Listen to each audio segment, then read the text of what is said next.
ಅದ್ಭುತವಾದಂತ ರೀತಿಯಲ್ಲಿ ದೇವರು ಪ್ರತಿ ಒಬ್ಬೊಬ್ಬರನ್ನು ಉಪಯೋಗಿಸಿಕೊಂಡು ಕಳೆದ 25 ಅಧ್ಯಾಯಗಳನ್ನು ನಾವು ಧ್ಯಾನ ಮಾಡುತ್ತಾ ಬಂದಿದ್ದೀವಿ. ದೇವರು ಉತ್ತಮವಾದಂತ ರೀತಿಯಲ್ಲಿ ಈ ಜ್ಞಾನೋಪದೇಶವನ್ನು ನಮಗೆ ಪ್ರತಿದಿನಾಲು ತಿಳಿಪಡಿಸುತ್ತಾ ನಮ್ಮನ್ನು ಸನ್ಮಾರ್ಗದಲ್ಲಿ ನಡೆಸುವುದಕ್ಕಾಗಿ ದೇವರ ಆತ್ಮನು ನಮಗೆ ಸಹಾಯಕನಾಗಿದ್ದಾನೆ. ಬೇರೆ ಈ ದಿನದಲ್ಲಿ ಕೂಡ ನಾವು 26ನೇ ಅಧ್ಯಾಯ 1ರಿಂದ 28 ವಚನಗಳನ್ನು ಧ್ಯಾನ ಮಾಡಲಿಕ್ಕಿದ್ದೇವೆ. ಈ ಒಂದು ಜ್ಞಾನೋಕ್ತಿಗಳು ಸೊಲೊಮೋನನು ಬರೆದಿರುವಂತದ್ದು ನಮಗೆಲ್ಲರಿಗೂ ಗೊತ್ತಿರುವಂತ ವಿಷಯ. ಪ್ರಿಯರೇ, ಈ ಸೊಲೊಮೋನ ನಮಗೆ ಯಾರಂತ ಗೊತ್ತು. ದಾವೀದನಿಗೂ ಮತ್ತು ಬೆಚ್ಚಬೇಲಿಗೂ ಹುಟ್ಟಿದಂತ ಒಂದು ಮಗನು. ಇವರು ಇಸ್ರೇಲರ ಅರಸನಾಗಿ 40 ವರ್ಷಗಳು ಪರಿಪಾಲಿಸಿದಂಥವರು. ಇವರಂತ ಜ್ಞಾನಿ, ಇವರಂತ ಅರಸನು ಮತ್ತೆ ಯಾರು ಇಲ್ಲ ಅಂತ ಹೇಳಿ ಕೂಡ ನಾವು ಸತ್ಯವೇದದಲ್ಲಿ ನಾವು ನೋಡ್ತೀವಿ. ಆದ್ರೆ ಇವರು ಬರೆದಂತ ಪುಸ್ತಕಗಳು ಪರಮಗೀತೆ, ಜ್ಞಾನೋಕ್ತಿ, ಪ್ರಸಂಗಿ, ಈ 3 ಗ್ರಂಥಗಳು ನಾವು ನೋಡುವಾಗ ಪರಮಗೀತೆಯನ್ನು ಅವರ ಯೌವನ ಕಾಲದಲ್ಲಿ ಬರೀತಾರೆ, ಜ್ಞಾನೋಕ್ತಿ ಮಧ್ಯ ವಯಸ್ಸಿನಲ್ಲಿ ಬರೀತಾರೆ, ಈ ಪ್ರಸಂಗಿ ಪುಸ್ತಕ ಮುಪ್ಪಿನ ವಯಸ್ಸಿನಲ್ಲಿ ಬರೀತಾರೆ, ಅಂದ್ರೆ ವೃದ್ಧಾಪ್ಯದಲ್ಲಿ ಬರೀತಾರೆ. ಅದಕ್ಕೆ ಲಾಸ್ಟ್ ಪ್ರಸಂಗಿ 12ನೇ ಅಧ್ಯಾಯದಲ್ಲಿ ಲಾಸ್ಟ್ ಕೊನೆಗೆ ಆ ಮುಪ್ಪಿನ ವಯಸ್ಸಿನಲ್ಲಿ ಯಾವ ರೀತಿ ಇರುತ್ತೆ ಮನುಷ್ಯನ ಸ್ಥಿತಿ, ಅದಕ್ಕೆ ನೀವು ಯೌವನ ಕಾಲದಲ್ಲೇ ಸೃಷ್ಟಿಕರ್ತನನ್ನು ಸ್ಮರಿಸಿರಿ, ಯಾಕಂತಂದ್ರೆ ಈ ಲೋಕ ಎಲ್ಲ ವ್ಯರ್ಥವು ವ್ಯರ್ಥ, ಸಮಸ್ತವು ವ್ಯರ್ಥ ಅಂತ ಹೇಳಿ ಲಾಸ್ಟ್ಗೆ ದೇವರೇ ನಮ್ಮನ್ನು ನಡೆಸುವವರಂತ ಹೇಳಿ ದೇವರನ್ನು ತೋರಿಸಿ ಮುಗಿಸ್ತಾರೆ. ಮುಪ್ಪಿನ ವಯಸ್ಸಿನಲ್ಲೇ ಗೊತ್ತಾಗೋದು ನಮ್ಮ ಸ್ಥಿತಿಗತಿಗಳು ಯಾವ ರೀತಿ ಇರ್ತದ ಅಂತ ಹೇಳಿ ಎಲ್ಲ ಅನುಭವಗಳನ್ನು ಆ ಪ್ರಸಂಗಿ ಪುಸ್ತಕದಲ್ಲಿ ಅವರು ಬರೀತಾರೆ. ಪ್ರೀತಿಯುಳ್ಳವರೇ, ದೇವರು ನಮ್ಮನ್ನು ಉತ್ತಮವಾದಂತ ಒಂದು ಜ್ಞಾನವಂತರಾಗಿ ಈ ಲೋಕದಲ್ಲಿ ಜೀವಿಸಬೇಕೆಂಬುದಾಗಿ ದೇವರು ಅಪೇಕ್ಷಿಸುವಂತವರಾಗಿದ್ದಾರೆ. ಯಾರು ಕೂಡ ಅಜ್ಞಾನಿಗಳಾಗಿ ಜೀವಿಸಬಾರದು, ಇವರು ಜ್ಞಾನವಂತರಾಗಿರ್ಬೇಕು ಅನ್ನುವಂಥದ್ದೇ ದೇವರು ಕೂಡ ಇಷ್ಟಪಡುತ್ತಾರೆ. ಈಗ ತಂದೆ ಮಕ್ಕಳು ಯಾವ ರೀತಿ ಇರಬೇಕೆಂಬುದಾಗಿ ಅಪೇಕ್ಷಿಸುತ್ತಾರೋ ಅದೇ ತರ ದೇವರು ಕೂಡ ನಾವು ಜ್ಞಾನವಂತರಾಗಿ ತಿಳುವಳಿಕೆಯಿಂದ ಈ ಲೋಕದಲ್ಲಿ ಜೀವಿಸಿ ಅನೇಕರಿಗೆ ಸನ್ಮಾರ್ಗಲಾಗಿರಬೇಕು ಎಂಬುದಾಗಿ ದೇವರು ನಮಗೆ ವಾಕ್ಯಗಳ ಮುಖಾಂತರ ತಿಳಿಪಡಿಸುವಂಥದ್ದು. ಆದ್ದರಿಂದ ಈ ಒಂದು ಜ್ಞಾನೋಕ್ತಿ ಪುಸ್ತಕದಲ್ಲಿ 31 ಅಧ್ಯಾಯಗಳಿದೆ. ಒಂದು ತಿಂಗಳಿಗೆ 31 ದಿನಗಳು. ಒಂದೊಂದು ದಿನ ಒಂದೊಂದು ಅಧ್ಯಾಯವನ್ನು ಧ್ಯಾನ ಮಾಡ್ತಾ ಬಂದ್ರೆ ಎಂತ ಅವಿವೇಕಿಯಾಗಿರ್ಲಿ, ಎಂತ ಮೂರ್ಖನಾಗಲಿ, ಅದನ್ನು ಕಿವಿಗೊಟ್ಟು ಕೇಳಿ ಆ ವಾಕ್ಯಗಳನ್ನು ತನ್ನ ಜೀವನಕ್ಕೆ ಅನ್ವಯಿಸಿಕೊಂಡು ಅದನ್ನು ಆತ್ಮಭರಿತರಾಗಿ ಅದನ್ನು ಓದುವಾಗ ಎಂತ ಮೂರ್ಖನು ಕೂಡ ಜ್ಞಾನವಂತನಾಗಲಿಕ್ಕೆ ಸಾಧ್ಯ ಇದು. ಆದ್ರೆ ಅದಕ್ಕೆ ಕಿವಿಗೊಡಬೇಕು. ಕಿವಿಗೊಡದೆ ಹೋದ್ರೆ ಅದು ಪ್ರಯೋಜನ ಇಲ್ಲ. ನಿಜವಾಗ್ಲೇ ಇವಾಗ ನೋಡ್ರಿ, ಇವಾಗ 25 ದಿನಗಳು ನಾವು ಜ್ಞಾನೋಕ್ತಿಗಳನ್ನು ಧ್ಯಾನ ಮಾಡ್ತಾ ಬರ್ತಾ ಇದ್ದೀವಿ. ಈಗ 26ನೇ ದಿನ ಇದು ಜ್ಞಾನೋಕ್ತಿಗಳು ಸ್ಟಾರ್ಟ್ ಆಗಿ. ಈ ರೀತಿ ಒಂದೊಂದು ದಿನವೂ ಕೂಡ ದೇವರ ವಾಕ್ಯಗಳನ್ನು ನಾವು ಧ್ಯಾನ ಮಾಡ್ತಾ ಇರುವಾಗ ನಮ್ಮ ಆತ್ಮ ಬಲಗೊಳ್ಳುತ್ತದೆ. ಈ ಲೋಕದೊಳಗೆ ಜಯದ ಜೀವಿತವನ್ನು ಜೀವಿಸುವುದಕ್ಕೆ, ಎಲ್ಲಾ ಶೋಧನೆಗಳನ್ನು ಜಯಿಸುವುದಕ್ಕೆ ಈ ವಾಕ್ಯಗಳು ನಮಗೆ ಬಹಳ ಸಹಾಯ ಮಾಡುತ್ತದೆ. ಪ್ರಿಯರೇ, ಈ ಒಂದು 26ನೇ ಅಧ್ಯಾಯ 1ರಿಂದ 28 ವಚನಗಳಲ್ಲಿ ನಾವು ಗಮನಿಸಿ ನೋಡುವಾಗ 3 ಮಂದಿ ವ್ಯಕ್ತಿಗಳು ಕಂಡು ಬರ್ತಾರೆ. ಇವರ ವಿಷಯದಲ್ಲಿ ಜಾಗೃತರಾಗಿರ್ಬೇಕು. ಇವ್ರು ಯಾರಪ್ಪ ನೀವು ನೋಡಿದ್ರೆ 1ನೇ ಅಧ್ಯಾಯ 26ನೇ ಅಧ್ಯಾಯ 1ನೇ ವಚನದಿಂದ 12ನೇ ವಚನವರೆಗೆ ಮೂರ್ಖನು ಅಲ್ಲಿ ಕಂಡು ಬರ್ತಾನೆ. ಮೂರ್ಖ, ಅವನ ಒಂದು ಗುಣಲಕ್ಷಣಗಳು ಹೇಗಿರ್ತದೆ, ಅವನಿಗೆ ಯಾವ ರೀತಿಯಾದಂತ ಉತ್ತರ ಕೊಡಬೇಕು, ಅವನ ವಿಷಯದಲ್ಲಿ ನಾವು ಯಾವ ರೀತಿ ಜಾಗ್ರತೆ ವಹಿಸಬೇಕು ಅನ್ನೋದು 1ರಿಂದ 12 ವಚನಗಳಲ್ಲಿ ನಮಗೆ ಕಂಡು ಬರ್ತದೆ. ಮತ್ತೆ 13ರಿಂದ 16ನೇ ವಚನಗಳವರೆಗೆ ನಾವು ನೋಡುವಾಗ ಸೋಂಬೇರಿ ವಿಷಯದಲ್ಲಿ, ಸೋಂಬೇರಿ ಯಾವ ರೀತಿ ಇರ್ತಾರೆ, ಅವರ ಒಂದು ಜೀವನ ಶೈಲಿ ಹೇಗಿರ್ತದೆ ಅನ್ನುವಂಥದ್ದು, ಅವನ ವಿಷಯದಲ್ಲಿ ಕೂಡ ನಾವು ಜಾಗೃತರಾಗಿರಬೇಕು. ಅವನ ಗುಣಲಕ್ಷಣಗಳು ಕೂಡ ನಮಗೆ ಬಂದ್ಬಿಡಬಾರ್ದು. 13ರಿಂದ 16 ವಚನಗಳವರೆಗೆ ಆ ಸೋಂಬೇರಿ ಕಂಡು ಬರುತ್ತಾನೆ.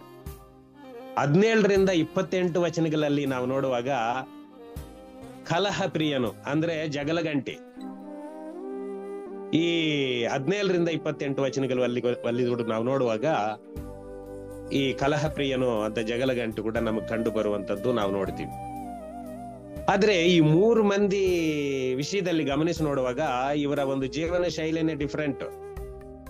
ಇವ್ರು ಹೆಂಗಪ್ಪ ಅಂತಂದ್ರೆ ಅವರ ಈ ಒಂದು ಲೋಕದಲ್ಲಿ ಜೀವಿಸುವಂತ ಸಮಯದಲ್ಲಿ ಇಂಥ ಒಂದು ಗುಂಪು ಕಂಡು ಬರ್ತಾ ಇರ್ತಾರೆ. ಇವ್ರು ಏನಪ್ಪಾ ಅಂತಂದ್ರೆ ಯಾವತ್ತೂ ಕೂಡ ಬುದ್ಧಿವಾದಕ್ಕೆ ಕಿವಿಗೊಡೋದಿಲ್ಲ. ಎಷ್ಟೇ ಹೇಳಿದ್ರು ಕೂಡ ಅವರ ಹಠ ಅವರು ನಾವೇ ಜ್ಞಾನವಂತರಂತ ಅನ್ಕೊಂಡು ಯಾವಾಗಲೂ ಕೂಡ ವರ್ತನೆ ಮಾಡ್ತಾ ಇರ್ತಾರೆ. ಮತ್ತೆ ದೇವರ ಭಯನೂ ಇರಲ್ಲ ಇವ್ರಿಗೆ, ಮನುಷ್ಯರು ಭಯನೂ ಇರಲ್ಲ, ದೇವರ ಜ್ಞಾನವನ್ನು ಪಡ್ಕೊಳ್ಳಲ್ಲ, ಮನುಷ್ಯರು ಹೇಳುವಂತ ತಿಳುವಳಿಕೆಯ ಒಂದು ಮಾತುಗಳನ್ನು ಕೂಡ ಅವರು ಕಿವಿಗೊಡಲ್ಲ. ಇಂಥ ಒಂದು ಸ್ಥಿತಿಯಲ್ಲಿ ಇರುವಂತವರು ಇವರ ವಿಷಯದಲ್ಲಿ ಕೂಡ ನಾವು ದೇವರ ಮಕ್ಕಳು ಬಹಳ ಜಾಗೃತರಾಗಿರಬೇಕು. ಮತ್ತೆ ಇವರ ಗುಣಲಕ್ಷಣಗಳು ನಮಗೆ ಬಂದ್ಬಿಡಬಾರದು. ಯಾಕಂತಂದ್ರೆ ಈ ಆತ್ಮೀಕ ಜೀವಿತದಲ್ಲಿ, ನಮ್ಮ ಆತ್ಮೀಕ ಪ್ರಯಾಣದಲ್ಲಿ ಇಂಥವರು ಕಂಡು ಬರುವಾಗ ಇವರನ್ನು ಸರಿಪಡಿಸುವಂತ ರೀತಿಯಲ್ಲಿ ನಾವಿರಬೇಕೇ ಹೊರತು ಇವರ ಗುಂಪಿನಲ್ಲಿ ಸೇರ್ಕೊಂಡು ಇವರ ತರ ನಾವು ಆಗ್ಬಿಡಬಾರದು ಅನ್ನೋದೇ ಜ್ಞಾನೋಕ್ತಿ 26ನೇ ಅಧ್ಯಾಯದಲ್ಲಿ ನಾವು ತಿಳ್ಕೊಳ್ಬೇಕಾಗಿರುವಂತ ಮುಖ್ಯ ಪ್ರಸ್ತಾಪ. ಪ್ರೇರೆ, ಈ ಒಂದು ಅಧ್ಯಾಯದಲ್ಲಿ ಏನಿದೆ ಅನ್ನುವಂಥದ್ದು ನಿಮಗೆ ಮೇಲ್ನೋಟವಾಗಿ ನಿಮಗೆ ಗೊತ್ತಾಯ್ತು. ಯಾಕಂತಂದ್ರೆ 28 ವಚನಗಳು ನಾವು ಧ್ಯಾನ ಮಾಡೋಕೆ ಸಮಯ ಇಲ್ಲ. ಆದ್ದರಿಂದ ಒಂದೊಂದು ಭಾಗದಲ್ಲಿ 1-2-3 ವಚನಗಳನ್ನು ನಾವು ಧ್ಯಾನ ಮಾಡ್ತಾ ಹೋಗೋಣ. ಇಲ್ಲಿ ಗಮನಿಸ್ರಿ, ಈ 26ನೇ ಅಧ್ಯಾಯದಲ್ಲಿ 4ನೇ ವಚನಕ್ಕೆ ನಾವು ಬರುವಾಗ, ಮೂಢನ ಮೂರ್ಖತನಕ್ಕೆ ಸರಿಯಾಗಿ ಉತ್ತರ ಕೊಡಬೇಡ, ನೀನು ಅವನಿಗೆ ಸಮಾನನಾದಿಯೇ ಅಂತ ಹೇಳಿ ಇಲ್ಲಿ ನೋಡ್ತೀವಿ. ಈ ಮೂರ್ಖನ ನಾವು ಗಮನಿಸಿ ನೋಡುವಾಗ, ಅವನು ಮೂರ್ಖತನದಿಂದ ಅವರು ಮಾತಾಡುವಾಗ, ಅವರೊಂದು ಪ್ರಶ್ನೆ ಕೇಳುವಾಗ ಅದು ಸರಿಯಾದಂತ ಪ್ರಶ್ನೆ ಅಲ್ಲ, ಅದು ಮೂರ್ಖತನದಿಂದ ಕೇಳುವಂತ ಪ್ರಶ್ನೆ. ಅದು ಅವನ ಸತ್ಯವನ್ನು ಗ್ರಹಿಸಿಕೊಳ್ಬೇಕಂತಾನೋ ಅಥವಾ ಈ ಬುದ್ಧಿವಾದಕ್ಕೆ ಕಿವಿಗೊಡಬೇಕಂತಾನೋ ಅವನು ಆ ಪ್ರಶ್ನೆಗಳನ್ನು ಕೇಳೋದಿಲ್ಲ. ಯಾಕಂತಂದ್ರೆ ಅದು ತದ್ವಿರುದ್ಧವಾಗಿರುತ್ತದೆ ಅವನು ಕೇಳುವಂತ ಪ್ರಶ್ನೆ. ಆ ಪ್ರಶ್ನೆಗೆ ನಾವು ಸರಿಯಾದಂತ ಉತ್ತರ ಕೊಡಬಾರ್ದು ಅಂತ ಹೇಳ್ತದೆ. ಅವನಿಗೆ ಯಾವ ರೀತಿ ಅವನು ಮಾಡ್ತಾನೆ ಅವನು ಕೇಳಲ್ಲ. ಆಕ್ಚುಲಿ ನಾವು ಒಂದು ವೇಳೆ ಒಳ್ಳೆ ಉತ್ತರ ನಾವು ಕೊಟ್ರೆ ಕೂಡ ಅದನ್ನು ಸ್ವೀಕಾರ ಮಾಡ್ಕೊಳ್ಳಲ್ಲ. ಅವನ ಒಂದು ಮೂಢತ್ವನೇ ಅದು. ಆದ್ರೆ ಅಂತವನಿಗೆ ನೀವೇನ್ ಮಾಡಬೇಡ, ಅವನಿಗೆ ತಕ್ಕಂತೆ ಉತ್ತರ ಕೊಡ್ರಿ ಅಂತ ಹೇಳ್ತದೆ. ಇದು ಕೆಲವು ಸಂದರ್ಭಗಳಲ್ಲಿ. ಮತ್ತೆ ನಾವು ಅದೇ ರೀತಿ ಮತ್ತೊಂದು ಸಂದರ್ಭ ಬಂದಾಗ ನೀವು ಅವನಂತೆ ನಾವು ಮಾತಾಡಕ್ ಹೋದ್ರೆ ಅವನಿಗೆ ಸಮಾನನಾಗ್ಬಿಡ್ತೀವಿ. ಅದಕ್ಕೆ ಕೆಳಗಿನ ವಚನ ನೋಡಿ, 5ನೇ ವಚನ, ಮೂಢನ ಮೂರ್ಖತನಕ್ಕೆ ಸರಿಯಾಗಿ ಉತ್ತರ ಕೊಡು, ತನ್ನನ್ನು ಜ್ಞಾನಿ ಎಂದು ಎನಿಸಿಕೊಂಡಾನು. ನೋಡಿದ್ರ, ಯಾವತ್ತು ಕೂಡ ಅವನ್ ಏನ್ ಮಾಡತಾನಂತಂದ್ರೆ, ಕೆಲವು 2 ಸಂದರ್ಭಗಳನ್ನು ನಾವು ಯಾವತ್ತು ಕೂಡ ಗಮನದಲ್ಲಿ ಇಟ್ಕೊಳ್ಬೇಕು. ಕೆಲವು ಸಾರಿ ಅವನಿಗೆ ತಕ್ಕಂತೆ ನಾವು ಉತ್ತರ ಕೊಡಬೇಕು. ಕೆಲವು ಸಾರಿ ಏನು ನಾವು ಅವನಂತೆನೆ ನಾವು ಮಾತಾಡ್ಕೊಂಡು ಹೋಗ್ತಾ ಇದ್ರೆ, ನನಗಿಂತ ಏನು ಇವ್ರಿಗೆ ಜ್ಞಾನಿ ಅಲ್ಲ, ಮತ್ತೆ ಇವರು ಕೂಡ ನನಗೆ ಸಮಾನ ಅಂತ ಹೇಳಿ ಯಾವಾಗಲೂ ಕೂಡ ಏನ್ ಮಾಡ್ತಾನೆ, ಅವನಿಗೆ ಹೋಲಿಸಿ ನಮ್ಮನ್ನು ಸಮ ಮಾಡ. ಯಾಕಂದ್ರೆ ಮೂರ್ಖರು ಯಾವಾಗಲೂ ಕೂಡ ಒಂದು ಬುದ್ಧಿವಾದವನ್ನು ಕೇಳೋಕೆ ಕಿವಿಗೊಡೋದಿಲ್ಲ. ಅವರ ಮನಸ್ಥಿತಿನೇ ಅಷ್ಟೇ. ಅವರಿಗೆ ನೀವೆಷ್ಟೇ ಹೇಳ್ರಿ, ಅವರು ಯಾವತ್ತು ಕೂಡ ಅದಕ್ಕೆ ಕಿವಿಗೊಡಲ್ಲ, ವಿಧೇಯರಾಗಲ್ಲ. ಮತ್ತೆ ಮಾಡಿದ್ದನ್ನೇ ಮತ್ತೆ ತಿರುಗಿ ಅದನ್ನೇ ಮಾಡ್ತಾ ಇರ್ತಾರೆ. ನೀವು ಅವರನ್ನು ನಿಮ್ಮ ದೈನಂದಿನ ಜೀವಿತದಲ್ಲಿ ಎಂತವ್ರನ್ನು ನೀವು ಕಂಡಿರ್ಬೋದು. ಪ್ರಿಯರೇ, ಅದಕ್ಕೆ ಅಂತವರಿಗೆ ಲಾಸ್ಟ್ಗೆ ಏನ್ ಹೇಳ್ತಾರಂತ 11ನೇ ವಚನದಲ್ಲಿ ನಾವು ನೋಡುವಾಗ, ನಾಯಿ ತಾನು ನಕ್ಕಿದ್ದನ್ನು ನಕ್ಕುವುದಕ್ಕೆ ತಿರುಗಿದುಕೊಳ್ಳುವ ಹಾಗೆ ಮೂಢನು ತಾನು ಮಾಡಿದ ಮೂರ್ಖತನವನ್ನೇ ಪುನಃ ಮಾಡುವನು ಅಂತ ಇದೆ. ಪ್ರೀತಿ, ಇಂಥವರು ಸಮಾಜದಲ್ಲಿ ಕಂಡು ಬರ್ತಾ ಇರ್ತಾರೆ. ಯಾಕೆ? ಸಭೆಗಳಲ್ಲಿ ಕೂಡ ಇರ್ತಾರೆ. ಎಷ್ಟೇ ನೀವು ಬುದ್ಧಿವಾದವನ್ನು ಹೇಳಿದ್ರು ಕೂಡ ಅದನ್ನ ಅಲಕ್ಷ್ಯವಾಗಿ ತೆಗೆದುಕೊಳ್ತಾ ಇರ್ತಾರೆ. ಮತ್ತೆ ದೇವರ ಭಯ ಇರಲ್ಲ. ಮತ್ತೆ ಮನುಷ್ಯರನ್ನು ಯಾವಾಗಲೂ ಕೂಡ ಮನುಷ್ಯರು ಹೇಳುವಂತ ಬುದ್ಧಿವಾದಕ್ಕೆ ಕಿವಿ ಕೊಡೋದಿಲ್ಲ.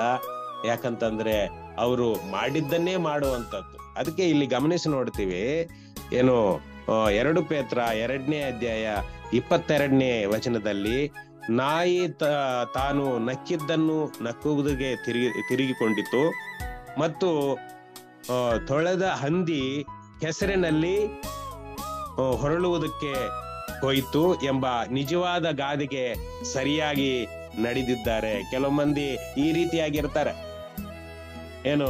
ಹಂದಿ ನೀವು ಗಮನಿಸಿ ನೋಡ್ತಾ ಇರ್ತೀರಿ.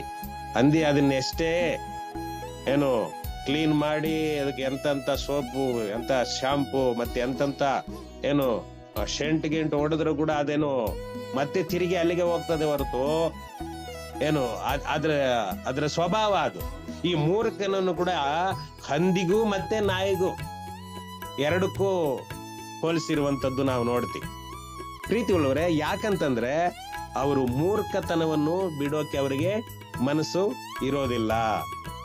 ಅದಕ್ಕೆ ಇಂಥವರ ವಿಷಯದಲ್ಲಿ ನಾವು ಪ್ರತಿಯೊಬ್ಬೊಬ್ಬರು ಕೂಡ ಜಾಗೃತರಾಗಿರಬೇಕು. ಅದಕ್ಕೆ ನಾವು ಯಾವಾಗಲೂ ಕೂಡ ದೇವರ ಮಕ್ಕಳು ಜ್ಞಾನದಿಂದ ಮಾತಾಡಬೇಕು. ಒಂದು ಮಾತು ಮಾತಾಡಿದ್ರೆ ಕೂಡ ಯೋಚಿಸಿ ಈ ಮಾತನ್ನು ಮಾತಾಡಬಹುದಾ, ಇದು ಒಳ್ಳೆ ಮಾತನ ಇಲ್ವಾ ಅಂತ ಹೇಳಿ ಪರೀಕ್ಷಿಸಿ ನಾವು ಮಾತನಾಡುವಂಥದ್ದು ಬಹಳ ಬಹಳ ಪ್ರಾಮುಖ್ಯ. ಕೆಲವು ಸಾರಿ ಬಾಯಿಗೆ ಬಂದಂಗೆ ಇಷ್ಟ ಬಂದಂಗೆ ಮಾತನಾಡುವಂಥದ್ದು ನಾವು ಗಮನಿಸ್ತಾ ಇರ್ತೀವಿ. ಅದು ನಿಜವಾಗ್ಲೇ ನಾವು ಜ್ಞಾನಿ ಅಂತ ಅನ್ಕೊಳ್ತೀವಿ.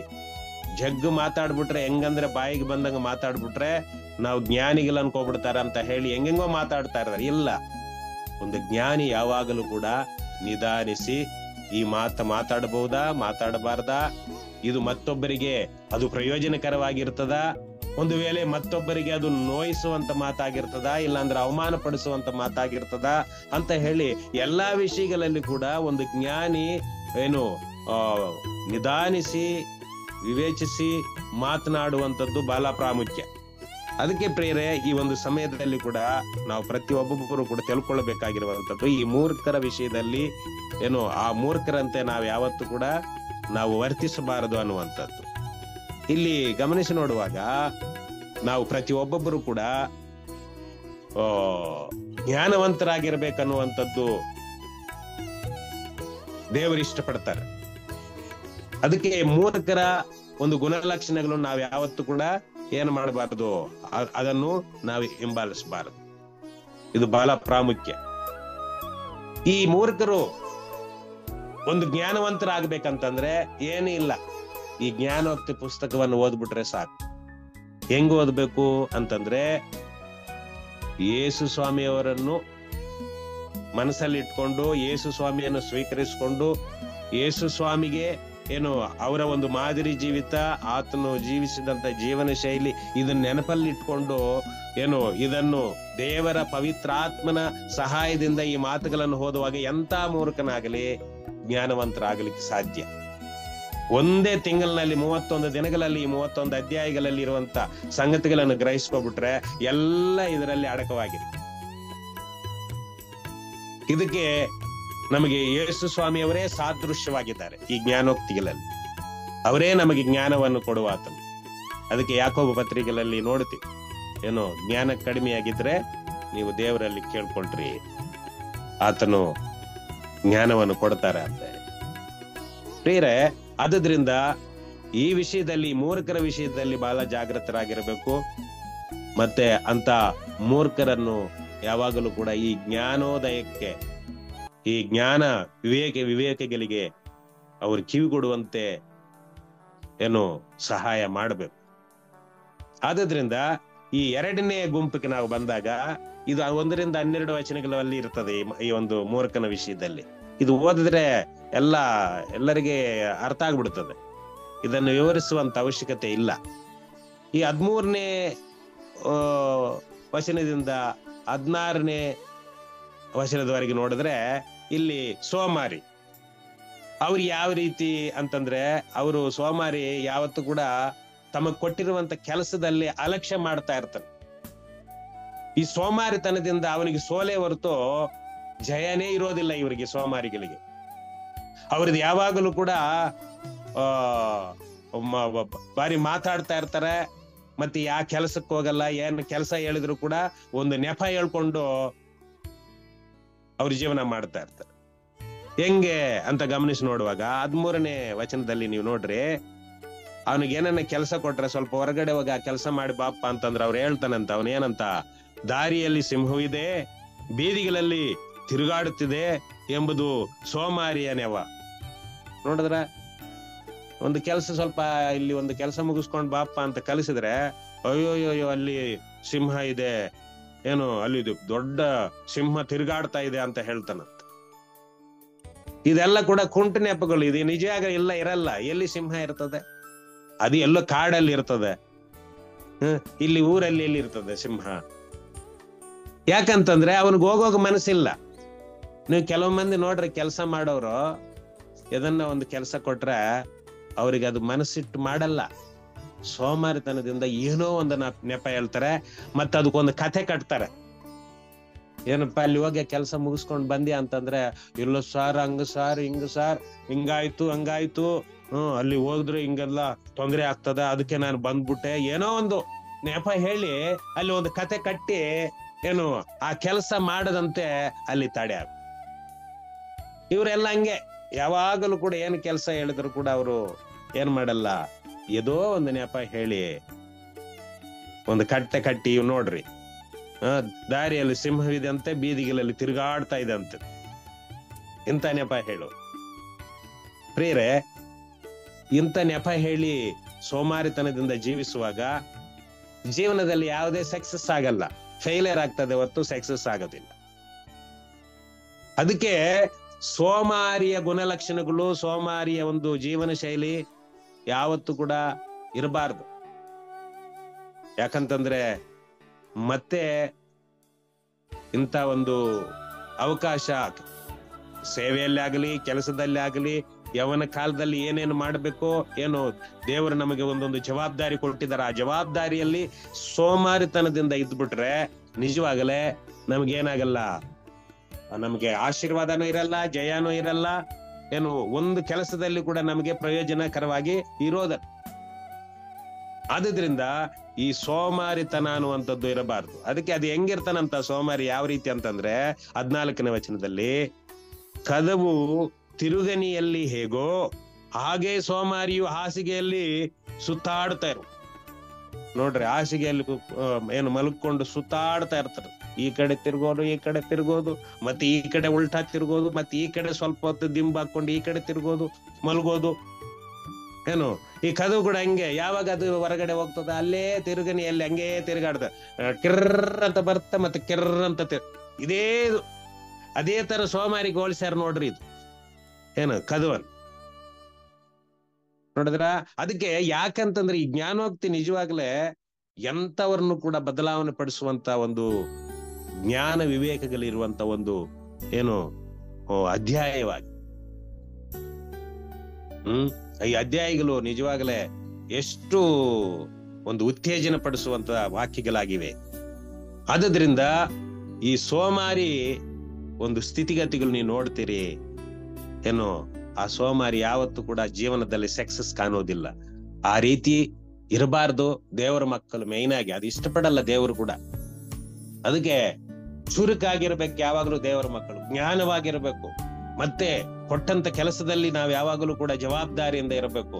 ದಿನ ದಿನಕ್ಕೆ ನಮ್ಮ ಕಾರ್ಯಗಳಲ್ಲಿ ಜಯವನ್ನು ಕಾಣಬೇಕು, ಅಭಿವೃದ್ಧಿ ಕಾಣಬೇಕು, ಪ್ರತಿಫಲ ನಮಗೆ ಸಿಕ್ಕಬೇಕು ಅಂತಂದ್ರೆ ಸೋಮಾರಿತನವನ್ನು ಬಿಡಬೇಕು. ಇದು ಅನೇಕ ವಚನಗಳಿದೆ, ಸಮಯ ಇಲ್ಲ ನೋಡಿ. ಮುಂದಿನ ವಚನಗಳೆಲ್ಲ ಕೂಡ ನೀವು ಓದ್ರಿ ಹೊತ್ಕೊಂಡು. ಒಳ್ಳೆ ನಮಗೆ ಬುದ್ಧಿವಾದ ನಮಗೆ ಇದರಲ್ಲಿ ಸಿಗ್ತದೆ. ಪ್ರೀತಿಯುಳ್ಳವರೇ, ಇಲ್ಲಿ 17ರಿಂದ 28 ವಚನಗಳನ್ನ ನಾವು ನೋಡುವಾಗ ಇಲ್ಲಿ ಕಲಹ ಪ್ರಿಯರು, ಜಗಳ ಹಚ್ಚುವರು ನೋಡ್ರ, ಜಗಳ ಹಚ್ಚು 17ನೇ ವಚನದಿಂದ ನೀವು ಗಮನಿಸಿ ನೋಡುವಾಗ ಇವ್ರ ಕೆಲಸ ಏನಪ್ಪಾ ಅಂತಂದ್ರೆ ಸುಮ್ನೆ ಇರೋರ್ನು ಕೂಡ ಜಗಳ ಹಚ್ಚಿ ತಮಾಷೆ ನೋಡ್ತಾ ಇರ್ತಾರೆ.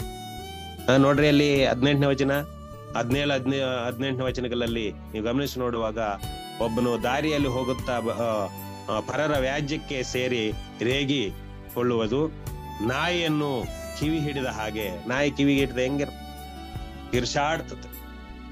ಸುಮ್ಮನೆ ಇರುವಂತದ್ದು ಕೆಲಕಿ ಬಿಡೋದ. ಅರ್ಥ ಆಯ್ತರ? ಯಾಕಂತಂದ್ರೆ ಈ ಒಂದು ಕಲಹ ಪ್ರಿಯರು ಏನಪ್ಪಾ ಅಂತಂದ್ರೆ ಏನ್ ಅವ್ರಿಗೆ ಜಗಳ ಹಚ್ಚಿದ್ರೇನೆ ಅವರಿಗೆ ಊಟ ಹೋಗೋದೆ. ಈ ಒಂದು ಗುಂಪು ಇರ್ತಾರ ನೋಡ್ರಿ, ಯಾವಾಗಲೂ ಹಚ್ಚಿಬಿಡೋದು, ಜಗಳ ಹಚ್ಚಿಬಿಡೋದು, ತಮಾಷೆ ನೋಡೋದು. ನೋಡಿ 18ನೇ ವಚನ, ನೆರೆಯವನನ್ನು ಮೋಸಗೊಳಿಸಿ ತಮಾಷೆಗೋಸ್ಕರ ಮಾಡಿದಿನಲ್ಲ ಎನ್ನುವನು. ನೋಡಿ, ಬೇಕಂತಾನೆ ಮಾಡ್ಬಿಡೋದು, ಮತ್ತೆ ತಮಾಷೆಗೆ ಮಾಡಿದಿನಿ ಅಂತ ಇವ್ರು ಕಂಡು ಬರ್ತಾ ಇರ್ತಾರ. ನೋಡಿದ್ರ ಒಂದು ಗುಂಪಲ್ಲಿ ಇವರು ಕಂಡು ಬರ್ತಾ ಇರ್ತಾರ. ತಮಾಷೆಗಂತ ಮಾಡ್ಬಿಟ್ಟು ಅಲ್ಲಿ ದೊಡ್ಡ ಪ್ರಾಬ್ಲಮ್ ಮಾಡ್ತಾ ಇರ್ತಾರೆ. ಇಲ್ರಿ ಅದು ತಮಾಷೆಗೆ ಮಾಡಿದೆ ಅಂತ ಹೇಳ್ಬಿಡ್ತಾರೆ. ನೋಡ್ರ, ಇವರು ಕಲಹ ಪ್ರಿಯರು, ಅಂದ್ರೆ ಇವರು ಜಗಳ ಹಚ್ಚೋದೇ ಇವ್ರ ಕೆಲಸ. ಏನೋ ಇವರ ಒಂದು ಗುಂಪಿನಲ್ಲಿ ಅನೇಕ ಮಂದಿ ಏನ್ ಮಾಡ್ತಾ ಇರ್ತಾರೆ, ಸೇರಿ ಇರ್ತಾರೆ. ಅರ್ಥ ಆಯ್ತರ? ಮತ್ತೆ ಕೊನೆಗೆ ನೀವು ಗಮನಿಸಿ ನೋಡುವಾಗ 27-28 ವಚನಗಳು, ಇವರ ಪರಿಸ್ಥಿತಿ ಏನಾಗುತ್ತೆ ನೋಡಿದ್ರೆ, ಏನೋ ಗುಂಡಿಯನ್ನು ತೋಡುವವನು ತಾನೇ ಅದರಲ್ಲಿ ಬೀಳುವನು, ಹೊರಳಿಸುವವನ ಮೇಲೆಯೇ ಕಳ್ಳು ಹೊರಳುವುದು ಅಂತ ಹೇಳಿ. ಅರ್ಥ ಆಯ್ತರ? ಇವ್ರು ಹೆಂಗಪ್ಪ ಅಂತಂದ್ರೆ ಅವರು ಏನೋ ಒಂದು ಮಾಡಕ್ ಹೋಗ್ತಾರೆ, ಅದು ಅಪಾಯ ಅವರಿಗೆ ಬರ್ತದೆ ಹೊರತು ಬೇರೆಯವರಿಗೆ ಹಾನಿ ಮಾಡುವಂತವರ ಹಾನಿ ಮಾಡಬೇಕೆಂಬುದಾಗಿ ಏನು ಮತ್ತೊಬ್ಬರಿಗೆ ಅದು ಆಗೋದಿಲ್ಲ. ಅವರಿಗೆ ಅವರು ತೋಡಿದಂತ ಗುಂಡಿಯಲ್ಲಿ ತಾನೇ ಬೀಳಬೇಕಾಗ್ತದೆ. ಅದಕ್ಕೆ ನಾವು ನೋಡ್ತೀವಿ ಎಸ್ತೇರ್ ಪುಸ್ತಕದಲ್ಲಿ, ಆಮಾನನ ಹಂಗೆ ತಾನೆ ಏನು ಉರಿಕಂಬಕ್ಕೆ ಅವನು ಸಿದ್ಧತೆ ಮಾಡಿದಂತ ಉರಿಕಂಬಕ್ಕೆ ಅವನೇ ಬೀಳುವಂತ ಒಂದು ಪರಿಸ್ಥಿತಿಯಲ್ಲಿ ನಾವು ನೋಡ್ತೀವಿ. ಆದ್ರಿಂದ ಪ್ರೀತಿಯುಳ್ಳವರ ಲಾಸ್ಟ್ಗೆ ನೋಡ್ರಿ, ಸುಳ್ಳು ನಾಲಿಗೆಯವನು ತಾನು ಬಾಧಿಸಿದವರನ್ನೇ ದ್ವೇಷಿಸುವನು, ಕಪಟದ ಬಾಯಿ ನಾಶಕರ. ಮತ್ತೆ ಲಾಸ್ಟ್ಗೆ ಏನು ಅವ್ರ ಪರಿಸ್ಥಿತಿ ನಾಶಕರವಾಗಿರ್ತದೆ. ಅವ್ರು ಹೇಳುವಂತ ಮಾತುಗಳು, ಸುಳ್ಳು ನಾಲಿಗೆ, ತಾನು ಬಾಧಿಸಿದವರನ್ನೇ ದ್ವೇಷಿಸುವವನು, ನೋಡ್ದ, ಕಪಟದ ಬಾಯಿ ನಾಶಕರ. ಆದ್ರಿಂದ ಈ ಒಂದು 3 ಗುಂಪಿನವರ ವಿಷಯದಲ್ಲಿ ಬಹಳ ಜಾಗೃತರಾಗಿರಬೇಕು. ಇಂಥ ಒಂದು ಗುಣಲಕ್ಷಣಗಳು, ಇಂಥ ಒಂದು ಅಭ್ಯಾಸಗಳು ದೇವರ ಮಕ್ಕಳಿಗೆ ಇರಬಾರ್ದಂತಾನೆ ದೇವರು ಕೂಡ ಇಷ್ಟಪಡ್ತಾರೆ. ನಾವು ಮೂರ್ಖರಾಗಿರಬಾರ್ದು, ಸೋಂಬೇರಿಗಳಾಗಿರಬಾರ್ದು, ಜಗಳ ಗಂಟಿಗಳಾಗಿ ಕಲಹ ಪ್ರಿಯರಾಗಿ ನಾವಿರಬಾರ್ದಂತ ಹೇಳಿ ದೇವರು ನಮಗೆ ಈ ಒಂದು ಜ್ಞಾನೋಕ್ತಿ 26ನೇ ಅಧ್ಯಾಯ 1ರಿಂದ 28 ವಚನಗಳಲ್ಲಿ ನಮಗೆ ಕಂಡು ಬರುತ್ತೆ ಪ್ರಿಯರೇ. ಇಲ್ಲಿ ಗಮನಿಸಿ ನೋಡುವಾಗ ಲಾಸ್ಟ್ ಕೊನೆ ಒಂದು ವಚನ ಓದಿ ನಾವು ಮುಕ್ತಾಯ ಮಾಡೋಣ. ಕೊಲಿಸಿದವರು ಬರೆದ ಪತ್ರಿಕೆ 2ನೇ ಅಧ್ಯಾಯ 3ನೇ ವಚನವನ್ನು ಯಾರನ್ನೊಬ್ರು ಓದ್ತೀರಾ? ಪ್ರಾರ್ಥನೆ ಮಾಡ್ಬಿಡೋಣ. ಕೊಲಿಸಿದವರು ಬರೆದ ಪತ್ರಿಕೆ 2ನೇ ಅಧ್ಯಾಯ 3ನೇ ವಚನ. ನೀವೆಲ್ಲರೂ ಪ್ರೀತಿಯಿಂದ ಹೊಂದಿಕೆಯಾಗಿದ್ದು ಬುದ್ಧಿಪೂರ್ವಕ ನಿಶ್ಚಯವೆಂಬ ಭಾಗ್ಯವನ್ನು ಪಡೆದು ದೇವರು ತಿಳಿಸಿರುವ ಮರ್ಮವನ್ನು, ಅಂದರೆ ತನ್ನಲ್ಲೇ ಜ್ಞಾನ ವಿದ್ಯೆ ಸಂಬಂಧವಾದ ನಿಕ್ಷೇಪಗಳನ್ನೆಲ್ಲ ಅಡಗಿಸಿಕೊಂಡಿರುವ ಕ್ರಿಸ್ತನನ್ನು ತಿಳುಕೊಂಡವರಾಗಿ ದೃಢವಾಗಿರಬೇಕೆಂಬ ಕುತೂಹಲವು ನಮಗುಂಟು.